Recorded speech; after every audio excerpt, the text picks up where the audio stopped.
रामायण काल में जब श्री राम की वानर सेना समुद्र पार कर लंका पहुंची, तब लंका नगरी चारों ओर से युद्ध की ज्वालाओं में घिर चुकी थी। सोने से बनी उस नगरी पर अंधकार और भय का साया छा गया था। इसी बीच बजरंगबली हनुमान जी श्री राम का संदेश लेकर और अपनी अद्भुत शक्ति का परिचय देने के लिए लंका पहुंचे। सबसे पहले वे अशोक वाटिका में गए, जहां माता सीता एक वृक्ष के नीचे दुखी मन से बैठी थीं।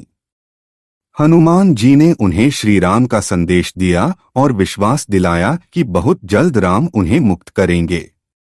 जब लंका के युवराज मेघनाद इंद्रजीत को यह समाचार मिला कि कोई वानर उसकी नगरी में घुसकर सीता माता से मिलाया है, तो उसका क्रोध भड़क उठा। उसने अपने सैनिकों को आदेश दिया कि हनुमान को पकड़कर दरबार में लाया जाए। दरबार में मेघनाद अपने रथ के पास खड़ा हुआ। उसके चारों ओर दिव्य अस्त्र चमक रहे थे। उसकी आंखों में घमंड की अग्नि जल रही थी। उसने गर्जना की, अरे वानर, तू कौन है जो मेरी लंका में घुस आया? क्या तुझे अपने प्राण प्यारे नहीं? हनुमान जी हाथ फैला करके बोले, मैं श्री राम का दूत हूँ। मैं तुम्हें चेतावनी देने आया हूँ। माता सीता को सम्मान पूर्वक श्री राम को लौटा दो, नहीं तो तुम्हारा वंश और यह स्वर्ण लंका राख में बदल जाएगी। मेघनाद यह सुनकर हंस पड़ा और बोला, अरे वानर, तेरी इतनी हिम्मत! आज मैं स्वयं तुझसे युद्ध करूंगा और तुझे बताऊंगा कि लंका का युवराज कौन है। यह कहकर मेघनाद अपने विशाल स्वर्ण रथ पर चढ़ा, जिसके चारों ओर अग्नि जैसी चमकते घोड़े बंधे थे। दूसरी ओर हनुमान जी ने पर्वत के समान विराट रूप धारण कर लिया। उनके गर्जन से पूरी लंका थर्रा उठी। युद्ध आरंभ हुआ। मेघनाद ने अपने दिव्य अस्त्रों की वर्षा की। अग्निबाण, नागपाश और शूल की बौछार आसमान से होने लगी, परंतु हनुमान जी ने अपनी गदा के प्रचंड प्रहार से उन अस्त्रों को हवा में ही चूर चूर कर दिया। आकाश में भीषण संग्राम छिड़ गया। कभी मेघनाद अपने रथ से वार करता, तो कभी हनुमान जी आकाश में छलांग लगाकर उसे अपनी गदा से मारते।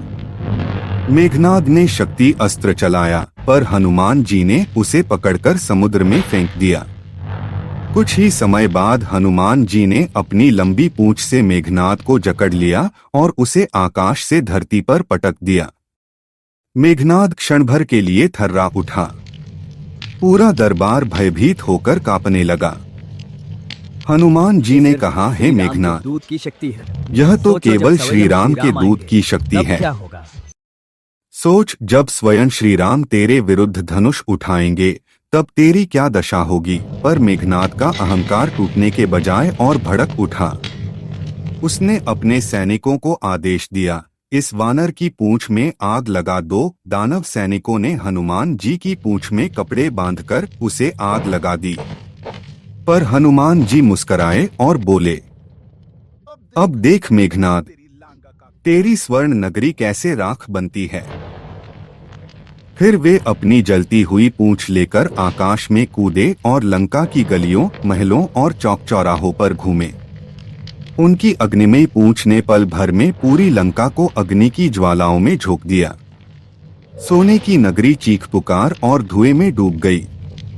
उस दिन पूरी लंका ने देखा कि स्वयं को अजेय समझने वाला मेघनाद भी श्री राम के सेवक बजरंगबली के सामने टिक नहीं पाया।